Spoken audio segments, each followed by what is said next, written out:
गुरवे गौरचन्द्राय राधिकायै तदालये कृष्णाय कृष्णभक्ताय तद्भक्ताय नमो नमः।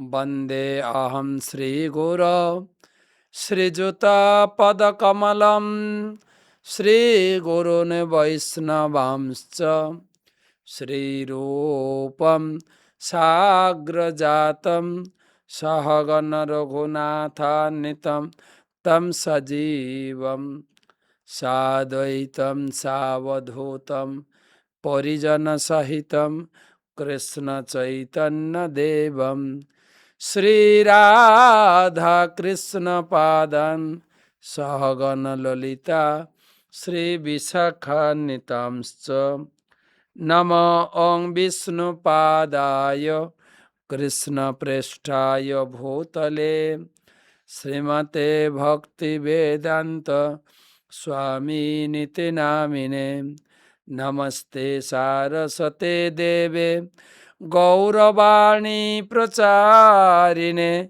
निर्विशेष शून्यवादी पाश्चात्य देशतारिणे आजनुलंबित भुजौ कनकावदातौ संकीर्तनैकपितरौ कमलायताक्षौ विश्वम्भरौ द्विजवरौ जुगधर्मपालौ वन्दे जगत्प्रियकरौ करुणावतारौ कृष्णाय वासुदेवाय देवकी नंदनाय च नंदगोपकुमाराय गोविंदाय नमो नमः। तप्त कांचन गौरांगी राधे वृंदावनेश्वरी वृषभानुसुते देवी प्रणमामि हरिप्रिये। जय श्री कृष्ण चैतन्य प्रभु नित्यानंद श्री अद्वैत गदाधर श्रीवासदि श्री गौर भक्तबिंद। हरे कृष्ण कृष्ण कृष्ण हरे हरे, हरे राम राम राम हरे हरे। ओं नमो भगवते वासुदेवाय, ओं नमो भगवते वासुदेवाय, ओं नमो भगवते वासुदेवाय। नारायणं नमस्कृत्य नरं चैव नरोत्तमं देवीं सरस्वतीं व्यासं ततो जयमुदीरये।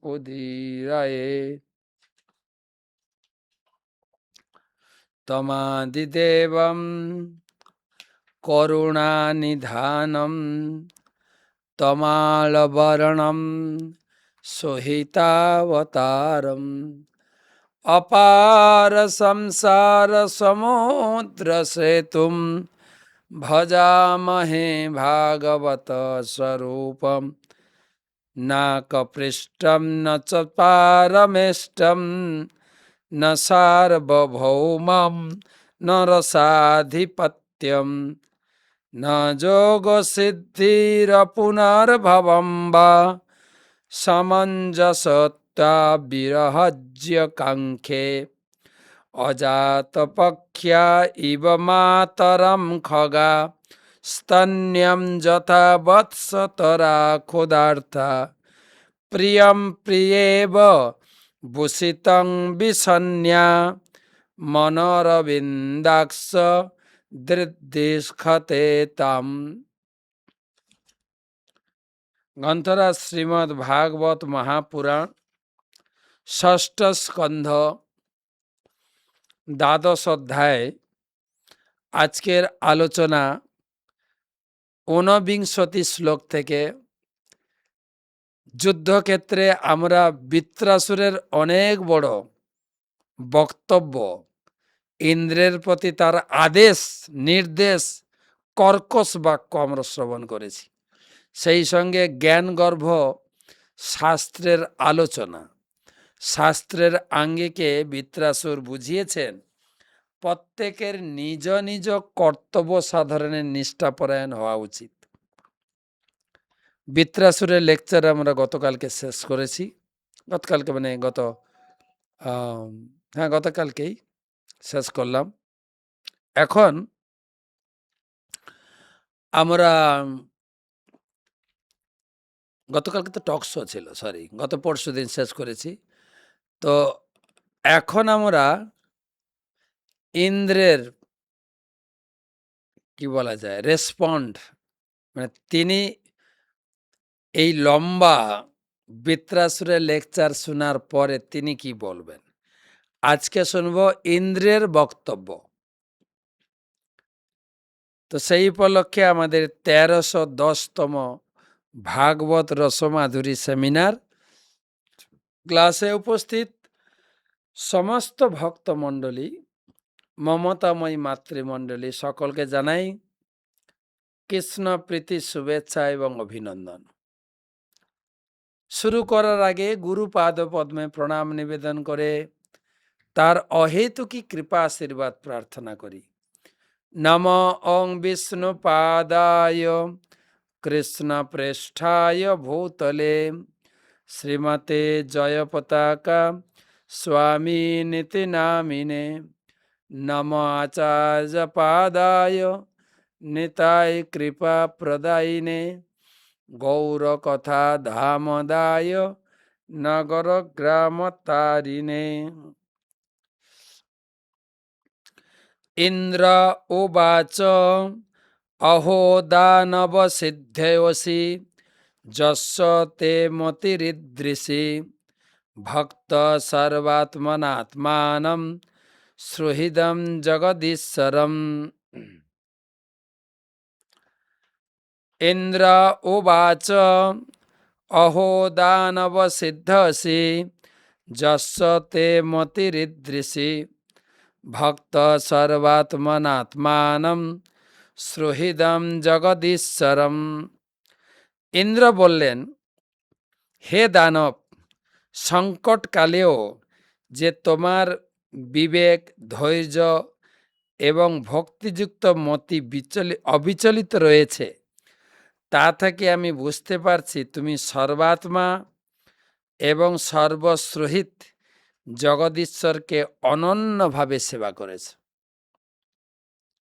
ইন্দ্র বৃত্রাসুর থেকে ভয়ভীত হলেও বৃত্রাসুরের প্রত্যেকটি কথা, পুরো বক্তব্য ইন্দ্র মন দিয়ে শুনেছেন এবং বুদ্ধি দিয়ে বিবেচনা করেছেন। সাবাস, একজন অসুর হয়ে এত সুন্দর জ্ঞানগর্ভ বক্তৃতা, তা আবার কোথায়? যুদ্ধক্ষেত্রে। আমরা গীতাতে দেখেছি ভগবান অর্জুনকে যুদ্ধক্ষেত্রে জ্ঞান দিয়েছেন, যুদ্ধক্ষেত্রে অর্জুন বিচলিত ছিলেন। কিন্তু এখানে দেখা যাচ্ছে বৃত্রাসুর নিজে লড়াই করছেন কিন্তু একটু বিচলিত হননি, বরং অবিচলিত চিত্তে খুব সুন্দর শাস্ত্রের একদম গূঢ় তাৎপর্যপূর্ণ যে নির্দেশাবলী তিনি তার শত্রু ইন্দ্রকে প্রদান করেছেন। সেজন্য ইন্দ্র বলছেন যে বিশেষ করে সংকটকালে ভক্তিযুক্ত মতি অবিচলিত রাখা খুব কঠিন। সাধারণভাবে আমরা ভাগবতমের ক্লাস শুনছি, সবকিছু সংসার ঠিকঠাক চলছে, আমার চাকরি, ব্যবসা, আমার পরিবার, সমাজ সবকিছু সুষ্ঠুভাবে, কিন্তু বিপদকালে, সংকটকালে এই স্থিতিটা ধরে রাখা খুব কঠিন, খুব কঠিন। তখন মানুষ নিজেকে ঠিক রাখতে পারে না, বিচলিত হয়ে পড়ে। শুধু তাই না, অনেক সময় ভগবানের উপরেও দোষারোপণ এসে যায়। ভগবানের ভক্তদের উপরে সন্দেহ এসে যায় যে আমি কি ঠিক লাইনে আছি কি নেই। মানে এখন তো আমরা ভক্তিযোগের অভ্যাস করছি, কিন্তু সংকটকালীন পরিস্থিতিতে মতি বিচলিত হয়ে আমাদের পূর্বের সেই নিকৃষ্ট চেতনা ভাবনাতে পর্যবসিত হয়ে যায়। কিন্তু বৃত্রাসুর, এখানে বৃত্রাসুরের দুটো হাত কেটে ফেলা হয়েছে, যুদ্ধে প্রায় পরাজিত, তথাপি যুদ্ধের নীতি অনুযায়ী ১ ইঞ্চও পিছপা হননি। যুদ্ধক্ষেত্রেই মরব, ক্ষত্রিয় হিসাবে একদম শেষ নিঃশ্বাস পর্যন্ত আমার কর্তব্য পালনে আমি পিছপা হব না। তো এখানে শিল প্রভুপাদ ভগবদ্গীতার একটা শ্লোক কোট করে তিনি বুঝাতে চাইছেন, জং লব্ধ্যা চা পরম লাভম মন্যতে নাধিকম তত যস্মিন স্থিত ন দুঃখেন গুরুণ্যাপি বিচাল্যতে। ভক্তিযোগ অনুশীলন করতে করতে সেই পর্যায়ে আমাদের পৌঁছাতে হবে যেখানে জীবনে যেন একটু বিচলিত না হয়, বিচলিত না হয়। যস্মিন স্তুত না দুঃখেন, গীতার ৬ষ্ঠ অধ্যায়ের শ্লোক, যে ভক্ত ভক্তিযোগের অনুশীলন বা যোগ অভ্যাসের অনুশীলন করতে করতে করতে করতে এমন একটা স্থিতিতে উন্নীত হবে, ভক্তি থেকে পতন করানোর জন্য বিভিন্ন প্রকারের সংকটকালীন পরিস্থিতি এলেও সে সেখান থেকে বিচলিত হবে না। এটা বড় জিনিস। কিন্তু তাই আমাদের ভক্তিযোগ অনুশীলন করতে করতে সেই রকম নিষ্ঠা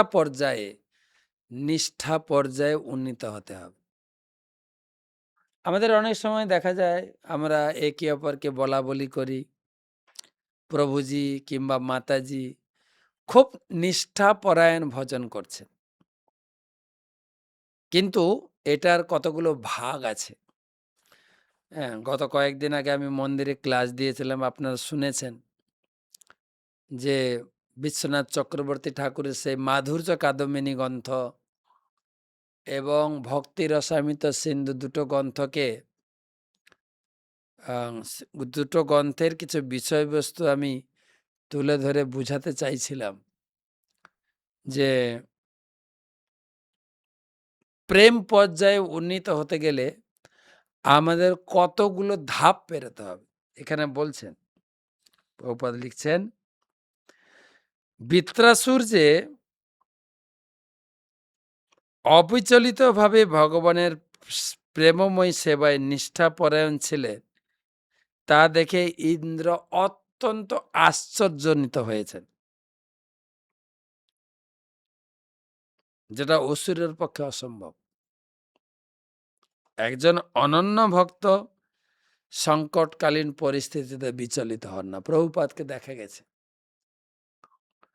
তার দোকান ঘর যখন চুরি হয়ে গেল, তিনি হাসছেন, এবারে আমার প্রতি ভগবানের বিশেষ কৃপা হয়েছে। কেননা ভাগবতে বলা হয়েছে, ভগবান যদি কোনো ভক্তকে কৃপা করেন, হরিষ্যে তদ্ধনম শনয়, তার সমস্ত বিষয় সম্পত্তি কেড়ে নেন। তো আমার দোকানটা চুরি হয়েছে মানে ভগবানের বিশেষ কৃপা হয়েছে। প্রভুপাদকে পাণ্ডবগণ, কুন্তী মাতা কোনো পরিস্থিতিতে বিচলিত হতেন না, বরং পরিস্থিতি যখন অনুকূল হয়ে গেল, ছেলে রাজা হবে, কুন্তী মা একটা বিকট পরিস্থিতির মধ্যে ভগবানকে একটা জিনিস চেয়ে বসলেন, কি না আমার জীবনটা বিপদে যেন ভরে যায়। সারা জীবন যেন আমার কপালে বিপদ থাকে। অর্থাৎ আমাদের স্বাভাবিক পরিস্থিতিতে আমরা অনেক সময় বিচলিত হয়ে যাই। কুন্তী দেবী বলছেন, "আমি ওই পরিস্থিতির মধ্যে থাকি যাতে লোক বিশ্বাস ভরসা হারিয়ে ফেলে। কিন্তু আমার অনুভব হচ্ছে," কুন্তী দেবী বলছেন, "যে বিপদটা হচ্ছে অনুকূল পরিস্থিতি ভগবানকে স্মরণ করার জন্য। ভগবানকে স্মরণ করার জন্য বিপদ সংকুল পরিস্থিতিটা আমার জীবনের জন্য অনুকূল।" কুন্তী দেবী খাড়া করলেন। তো বৃত্রাসুর নৈষ্ঠিক পর্যায়ে ভক্তির ৯টা ধাপ। প্রথম হচ্ছে আদৌ শ্রদ্ধা। প্রথমে শ্রদ্ধা জাগ্রত করাতে হবে। শ্রদ্ধা আপনার শাস্ত্রের প্রতি, ভগবানের প্রতি, ভগবানের লীলার প্রতি এবং ভগবান আমাকে যে পরিস্থিতি দিয়েছে তাতেই খুশি থাকা। কে বলে শ্রদ্ধা। তারপরে হচ্ছে সাধু সঙ্গ। শ্রদ্ধা হওয়ার পরে সাধু সঙ্গের প্রতি রুচি জাগ্রত হয়। শ্রদ্ধা, সাধুসঙ্গ, ভজন ক্রিয়া। তখন সাধুসঙ্গ মানে গুরুর কাছ থেকে দীক্ষা নেওয়ার পরে হ্যাঁ, ভজন সাধন শুরু হয়, ভজন ক্রিয়া। তারপরে ভজন করতে করতে করতে করতে হৃদয় যখন শোধন হবে, হৃদয় থেকে সমস্ত অনর্থ নিবৃত্তি হয়ে যাবে। অনর্থ নিবৃত্তি। অনর্থ নিবৃত্তির পরে নিষ্ঠা। নিষ্ঠাটাকে বিশ্বনাথ চক্রবর্তী ঠাকুর দুভাগে ভাগ করেছেন, অনিষ্ঠিতা আর নিষ্ঠিতা। না, এটাতে ভজনের ক্রিয়া দুটো ভাগ। তো নিষ্ঠাতে যদি ৫টা লক্ষণ অনুপস্থিত থাকে, মানে এই ৫টা লক্ষণ থাকবে না, তখন আপনার ভক্তি বা ভজন নিষ্ঠাপরায়ণে পৌঁছেছেন। আমরা তো এমনি বলে দিই প্রভুটা কিংবা মাতাজিটা খুব নিষ্ঠাপরায়ণ ভাবে ভগবানের সেবা করে, কিন্তু শাস্ত্রে বলছেন ৫টা জিনিস থেকে মুক্ত হতে হবে, তবে আমি নিষ্ঠা পর্যায়ে। প্রথম হচ্ছে লয়। প্রথম নাম্বার হচ্ছে লয়। লয় মানে যখন ভক্তি করতে বসবো, নাম জপ করতে বসবো, ভাগবত পাঠ শুনতে বসবো, ভাগবত পড়তে বসবো, তখন যেন ঘুম না আসে। না, লয় মানে হচ্ছে ঘুমে একদম লয় প্রাপ্ত হয়ে যাওয়া। দেখেন তো, নিজে নিজে অনুভব করেন যে এই খারাপ গুণটি আমার আছে কিনা, যে আমি পাঠ শুনতে বসলে ঘুম আসে, জপ করতে বসলে ঘুম আসে, ভাগবত পড়তে গেলে ঘুম আসে, কেবল প্রসাদ খেতে গেলে ঘুম আসে না। তাহলে আপনার ভক্তি এখন নিষ্ঠা পর্যায়ে পৌঁছায়নি। প্রথমটা লয়। তারপরে হচ্ছে বিক্ষেপ। বিক্ষেপ মানে হচ্ছে, প্রথমটা হচ্ছে ক্লাসে বসলে ঘুম আসে। দ্বিতীয়টা হচ্ছে ঘুম আসছে না, কিন্তু মন এখানে ওখানে ঘুরে বেড়াচ্ছে। যদি আপনি ঘর থেকে এসে মন্দিরে ক্লাস করেন, ঘরে মনে কেউ ঢুকে গেল কিনা, ঘরের দরজাটা ভালো করে বন্ধ আছে কিনা, এখন আমার মেয়ে ফিরে আসবে স্কুল থেকে, ছেলে ফিরে আসবে স্কুল থেকে, আমার স্বামী অফিস থেকে ফিরবে। ক্লাসে বসেও মন কিন্তু ঘরের চারদিকে ঘুরছে। এটাকে বলে বিক্ষেপ। অর্থাৎ শরীর এখানে আছে, মন বিক্ষিপ্তভাবে ঘুরছে। এটা হলো বিক্ষেপ। তাহলে এই জিনিসটা যদি থাকে, লয় বিক্ষেপ, আপনি পুরো নিষ্ঠা পর্যায়ে এখনো পৌঁছাননি। তারপরে অপত্তিপত্তি। অপত্তিপত্তি মানে এখানে মন বসছে না, আর মন বাইরে যাচ্ছেও না, কিন্তু মুশকিলটা হচ্ছে স্পিকার বা পাঠক যে পাঠ করছে আমার মাথায় ঢুকছে না, মাথার উপর দিয়ে চলে যাচ্ছে। আমার গুরু মহারাজ উদাহরণ দিয়েছিলেন। কিছু ভক্ত পাশের গ্রাম থেকে ক্লাস শুনে ফিরছেন। গুরু মহারাজ বলছেন, "তোমরা কোথায় গেছিলে?" মহিলারা, পাশের বাড়িতে একজন পাওয়ারফুল সাধু এসছে। তার বক্তব্য শুনতে গিয়েছিলাম। কি সুন্দর বক্তব্য! সিদ্ধান্তসমূহ কত সরলভাবে তিনি উপস্থাপনা করছেন। তো গুরু মহারাজ বলছেন, "তোমাদের আনন্দ কিসের?" বলে, "আমরা ওইখানে পাঠ শুনতে গেছিলাম।" কি সুন্দর জ্ঞান গর্ভ আলোচনা। তো গুরু মহারাজ বলছেন, "যা, যা শুনেছে দুটো কথা শোনাও।" তখন বলছেন, "সেই সমস্ত গূঢ় কথা কি আমাদের মাথায় ঢুকে বলুন তো? অর্থাৎ মন এখানে নেই, ঘুমও আসছে না, কি আলোচনা হচ্ছে মাথায় ঢুকছে না। এটাকে বলে নিষ্ঠা পর্যায়ে পৌঁছাবো। এই ৩ টা জিনিস আলোচনা, লয়, বিক্ষেপ, অপ্রতিপত্তি। চতুর্থটা হচ্ছে কষায়। কখনো, কখনো ভক্ত একটু কর্কশ হয়ে যায়। মুখে একটু মিষ্টি কথা নেই। কথা জিজ্ঞেস করলে হট করে রেগে যায়। এইজন্য একে বলা হয় কষায়। আর ৫ম রসাস্বাদ। রসাস্বাদ মানে জপ করতে ভালো লাগে, ভাগবত পড়তে ভালো লাগে, ভাগবত শুনতে ভালো লাগে। কিন্তু অন্য কিছুতে তার নেশাও আছে। যেরকম খেলাধুলা দেখতে সে ভালোবাসে। পাড়াতে মাঠে কোনো খেলা হবে বা টিভিতে খেলা হবে, যে অস্ট্রেলিয়া ভারত খেলা হবে। ওইদিন খেলা থাকলে খেলা দেখতে বসে যাবে। যদি সাপ্তাহিক ক্লাস থাকে, আমাকে মন্দিরে গিয়ে ক্লাস শুনতে হয়, কিন্তু সে ওই ক্লাস শোনার প্রতি ইন্টারেস্ট দেখাবে না। সে অন্য কিছুতে তার অনুরাগ রয়েছে, খেলা দেখাতে। বুঝে নিতে হবে। যদিও আমাদের আশ্রমে এটার ব্যাপারে আমরা অত্যন্ত সতর্কতা অবলম্বন করি বা করতে দিই না। আমি জাস্ট বুঝাচ্ছি আপনাদের। মাঝে, মাঝে ভক্ত এত কর্কশ হয়ে যায়।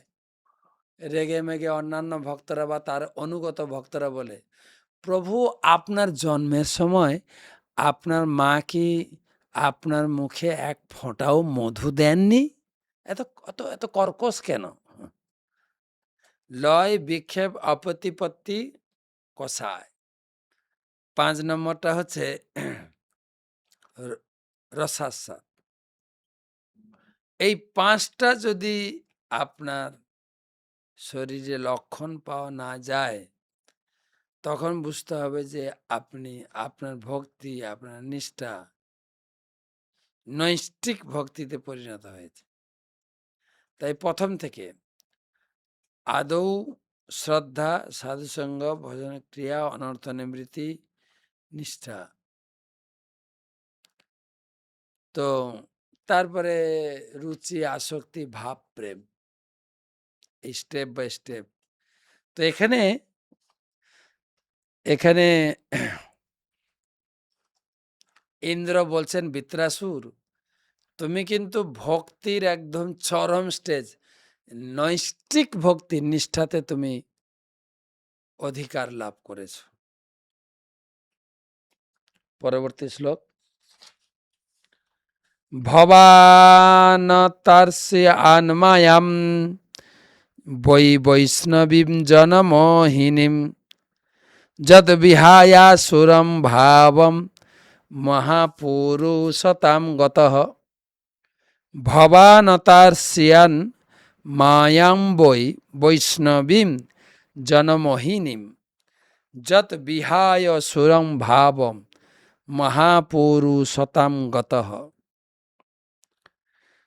তুমি ভগবানের মায়াকে অতিক্রম করেছ, এবং এইভাবে মুক্ত হওয়ার ফলে তুমি আসরিক ভাব পরিত্যাগ করে মহান ভক্তের পথ প্রাপ্ত হয়েছ।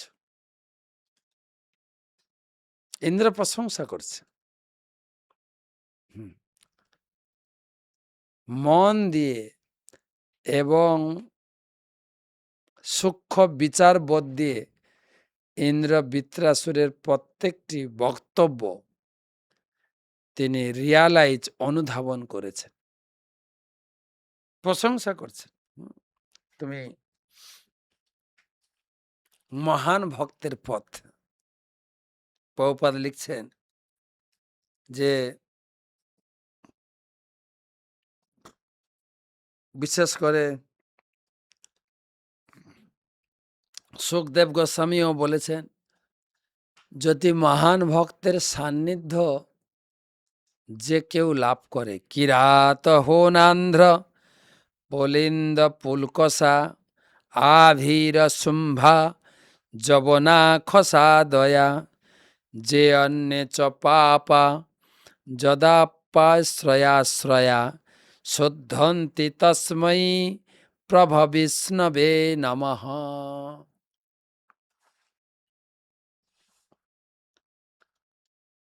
বলছে কিরাত হুন্দ্র হুন আন্ধ্র পুলিন্দ পুলকস আবির শম্ভ যবন খস তথা অন্যান্য সমস্ত জাতির পাপাসক্ত মানুষেরা যার ভক্তদের আশ্রয় গ্রহণ করার ফলে শুদ্ধ ভক্ত হতে পারে। ভক্তের আশ্রয় না, সরি, ভগবানের আশ্রয় নেই, ভক্তের আশ্রয়। ভক্তের আশ্রয়ে তার জীবন প্রণালী পরিবর্তন হয়ে যায়। ধন্য তুমি বৃত্রাসুর, তুমি ভক্তির একটা স্তরে তুমি পৌঁছে গেছো। আশ্চর্য লাগছে, তুমি অসুর কুলে জন্মগ্রহণ করেও তুমি ভগবানের প্রতি শুদ্ধ ভক্তি লাভ করেছ।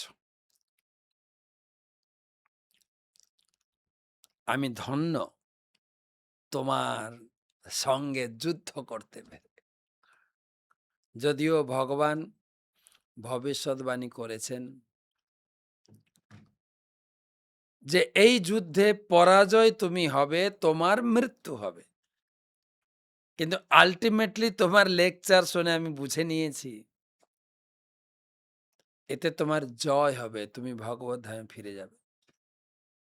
সাধারণ লোক এর গভীরতা বুঝতে পারে না।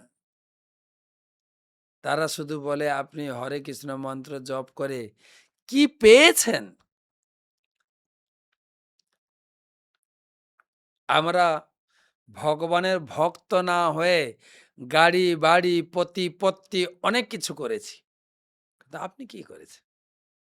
কিন্তু ইন্দ্র অনুভব করছে এই যুদ্ধে আমি তোমাকে বধ করে স্বর্গরাজ্যে অধিকার পুনর্প্রাপ্ত হব, কিন্তু বিচার অনুযায়ী আমি লস খাচ্ছি, আমি তোমার কাছে হেরে যাচ্ছি। কেন? তুমি ভক্তিতে একটা উন্নত পর্যায়ে পৌঁছে গেছো। তোমার স্থিতি, তোমার আলোচনা, তোমার অনুভবকে আমি বুঝতে পারছি। তো বলছেন মহান পদ প্রাপ্ত হয়েছে। খল্লিদং মহদাশ্চর্যং যত্রজ প্রকৃতিস্তব বাসুদেবে ভগবতী সত্তাত্মনি দৃঢ়ামতি। খল্লিদম মহদাশ্চর্যম যত রজ প্রকৃতে অস্তব বাসুদেবে ভগবতী সত্তাত্মনি দৃঢ়ামতি। হে বৃত্রাসুর, অসুরেরা সাধারণত রজগুণের দ্বারা প্রভাবিত, তাই তুমি যে অসুর হওয়া সত্ত্বেও সত্যগুণে অবস্থিত পরমেশ্বর ভগবান বাসুদেবের সুদৃঢ় ভক্তিপরায়ণ হয়েছ, তা অত্যন্ত আশ্চর্য বিষয়। আমাদের শিল প্রভুপাদ যা আশ্চর্য কাজ করে গেছেন, সমাজের বিদ্বজ্জন যারা বুদ্ধিমান পণ্ডিত তারা আশ্চর্য হয়ে যান। কোথায় জার্মান, অস্ট্রেলিয়া, আমেরিকান লোক, এমনকি চাইনিজ, আফ্রিকান আজ প্রভুপাদের সান্নিধ্যে এসে প্রভুপাদের প্রচারের দক্ষতায় তারা তাদের পাপময় জীবন ত্যাগ করে সুন্দর ভক্তি যাচন করছে। যেরকম ইন্দ্র বৃত্রাসুরের ভক্তি ভাব দেখে আশ্চর্যান্বিত হচ্ছেন, বর্তমান সমাজের বিদ্বজ্জনেরাও প্রভুপাদের কার্যকলাপ দেখে আশ্চর্যচকিত হয়ে যাচ্ছে। আজ সারা বিশ্ব আমেরিকাকে অনুসরণ করছে, কিন্তু শিল প্রভুপাদ আমেরিকার ভূমিতে এই বাঙালি কালচারকে স্থাপন করে দিয়ে এলেন। আশ্চর্যজনক নয় কি? আফ্রিকান মানুষ কত পাপী, নিগ্র এবং ঘুচে কালো, যেন যেন এশিয়ান পেন্ট করে দেওয়া হয়েছে। যখন একটু হাসে দাঁতটা একটু সাদা দেখে। তারা আজকে হরি নামে নিত্যানন্দ প্রভুর কৃপায় মাতোয়ালা মতো নাচছেন ঘন্টার পর ঘন্টা। আশ্চর্য নয় কি? চাইনিজ লোক যারা সারা দুনিয়াকে চিটিং করে সস্তা জিনিস দিয়ে পাপের একদম চরম পর্যায়ে পৌঁছে গেছে। আমি সবসময় বলি, করোনা কোথা থেকে চালু হয়েছে বলেন তো? চাইনা থেকে না? কেন করোনা নাম হয়েছে? না, ভগবান দেখালেন অনেক পাপ করেছ আর পাপ করো না, সেখান থেকে করোনা। আর আমরা চায়নাকে ফলো করছি, চায়নার প্রসাদ আমরা পাচ্ছি। হ্যাঁ, চায়না কি অখাদ্য কুখাদ্য খায়, আমরাও খাওয়া শুরু করছি। চায়নাতে করোনা এসছে, আমাদেরকেও একটু করোনার প্রসাদ পেতে হয়েছে। তো আশ্চর্যজনক। প্রভুপাদ লিখছেন, দেবরাজ ইন্দ্র বৃত্রাসুরের ঐকান্তিক ভক্তি দর্শন করে আশ্চর্যান্বিত হয়ে ভেবেছিলেন একজন অসুরের পক্ষে এই অতি উন্নত স্তরের ভক্তি লাভ করা কি করে সম্ভব। প্রহ্লাদ মহারাজ নারদ মুনি কর্তৃক দীক্ষিত হয়েছিলেন। দৈত্যকুলে জন্ম হওয়া সত্ত্বেও তিনি ভক্তি লাভ করেছিলেন নারদ মুনির কৃপায়। কিন্তু বৃত্রাসুরের ওইরকম কোনো ব্যাকগ্রাউন্ড খুঁজে পাওয়া যায় না, কি করে এত শুদ্ধ ভক্তির স্তরে পৌঁছে গেলেন। আশ্চর্যজনক। আমার তো মনে হয় বৃত্রাসুরের থেকে আমি নিজেকে মনে করি, কোথায় আমার জন্ম হয়েছিল, কোথায় পড়াশোনা করতাম, কিভাবে দিন যাপন করতাম, আর আজকে প্রভুপাদের কৃপায়, গুরু মহারাজের কৃপায়, ইস্কন ভক্তদের কৃপায় কোন পর্যায়ে কোথায় বসে আপনাদের ভাগবতের উপরে বক্তব্য দিচ্ছি। আশ্চর্য লাগে মাঝে মাঝে চিন্তা করলে। আপনারা হয়তো আমার ভাগবত কথা শুনে ভালো লাগছে, আমাকে প্রশংসা করছে। আমি তো মনে করি না এটা আমার প্রশংসা কিছু, এই সব কিছু প্রভুপাদ এবং গুরুদেবের দান। সার্বভৌমাচার্য বলেছিলেন চৈতন্য চৈতামিতে মহাপ্রভু কাছে, যে মহাপ্রভু আমার মতো যে একটা কাক ছিল, দিন রাত কর্কশ কর্কশ কর্কশ করে মায়াবাদী সিদ্ধান্ত পড়তাম, আলোচনা করতাম, আজকে আপনার কৃপায় মহান গরুরে পরিণত করেছেন আমাকে। ভক্ত সঙ্গ, কৃষ্ণ কথা এবং কৃষ্ণ প্রসাদের মাধুর্য লাভ করছি, আস্বাদন করছি। এটা অনুভবের ব্যাপার। ইন্দ্র আশ্চর্য হয়ে গেছে, নিজের নিজের স্থিতি বিচার করে আশ্চর্য হয়ে, যে আমরা নিজেরা কে কোন পর্যায়ে ছিলাম, আজকে কোথায় অবস্থান করছি। তো অনেক টাইম হয়ে গেল, তো আজকে আর এগোবো না। 3টা শ্লোক থাকলো, 19, 20, 21 এবং কিছু প্রশ্ন আছে। প্রতিদিন ভালোই প্রশ্ন পাঠাচ্ছেন সবাই। প্রশ্ন খুব গভীরতা প্রশ্ন। অ্যা প্রশ্ন পড়েও ভালো লাগছে।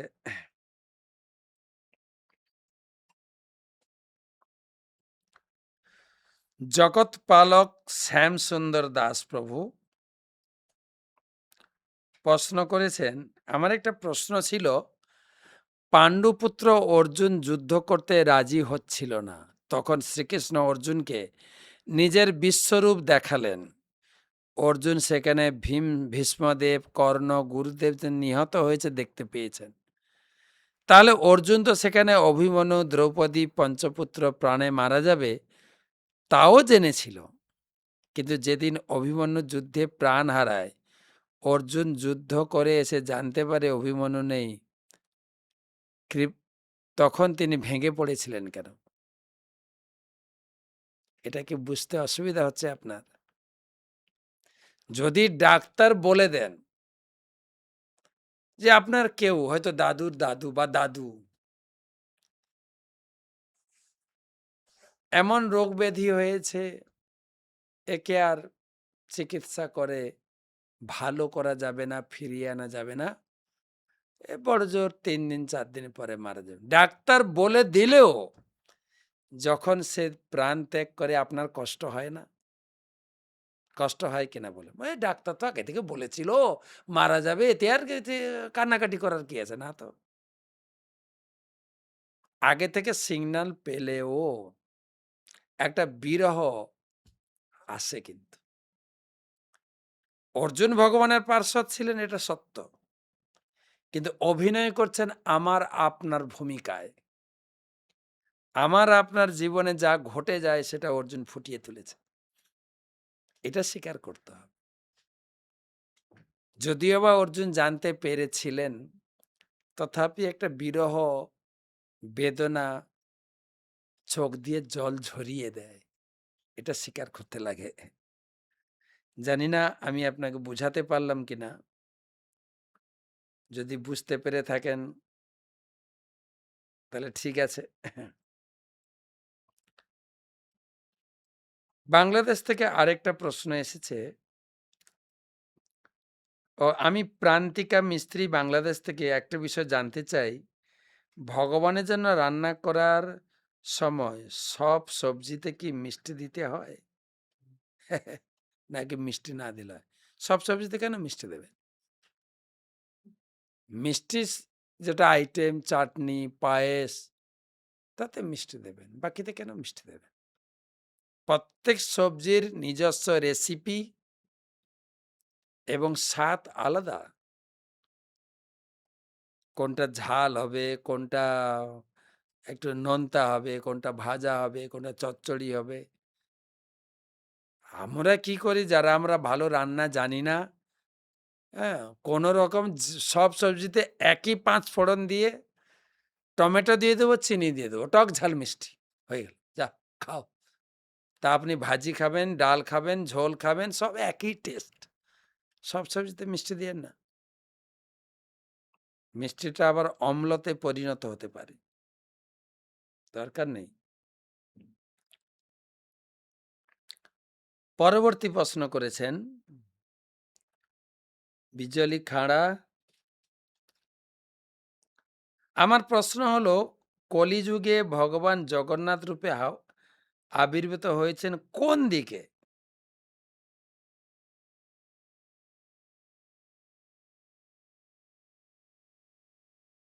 পূর্ব দিকে না পশ্চিম দিকে? কার পূর্ব দিকে? আপনার না আমার? আলোচনাটা হয় এইভাবে, ভারতে ভগবান যুগে যুগে আবির্ভূত হন। সত্যযুগে ভারতের উত্তর দিকে, উত্তরাঞ্চলে বদ্রীনাথ রূপে আবির্ভূত হয়েছে। ভারতের দক্ষিণ দিকে ভগবান রামনাথ ত্রেতা যুগে, ভারতের পশ্চিম প্রান্তে দ্বাপর যুগে দ্বারকানাথ, ভারতের পূর্ব দিকে পূর্বাঞ্চলে ভগবান জগন্নাথ। মানে উড়িষ্যাতে তিনি আবির্ভূত হয়েছেন।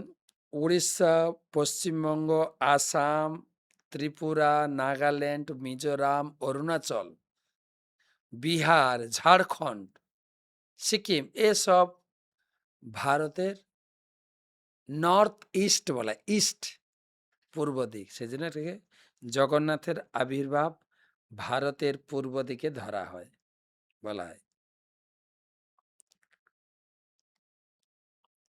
পরবর্তী প্রশ্ন করেছেন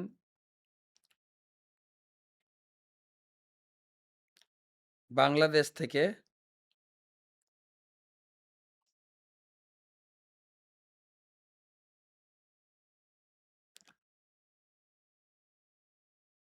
মহারাজ, প্রণাম নিবেদন করি আপনাকে। আমি বাংলাদেশ থেকে বলছি, গোপাল মালাকার। আমাদের সনাতন ধর্মের অনেক বাড়িতে আমি দেখেছি মানুষ মারা গেলে বুকের উপর গীতা রাখে। আমাদের ধর্মে এইরকম নিয়ম আছে নাকি? গীতা একটা পবিত্র গ্রন্থ। গীতার সংস্পর্শে শরীর মন সবকিছু পবিত্র হয়। সেজন্য প্রথা আছে যে এই জগৎ থেকে চলে যাচ্ছেন, তার মাথার উপরে গীতাটাকে স্পর্শ করে দাও। গীতার সংস্পর্শে এলেই পবিত্র, এতে লাভ আছে, ক্ষতি নেই। তবে গীতার মূল মূল ফলটা পাবেন যদি জীবন থাকতে থাকতে আপনি গীতাটাকে পড়েন, তবে আপনার মূল গীতার যে সুফল সেটা আপনি লাভ করবেন। তাই গীতা পড়তে থাকেন বা গীতা সবাইকে পড়তে উৎসাহিত করেন।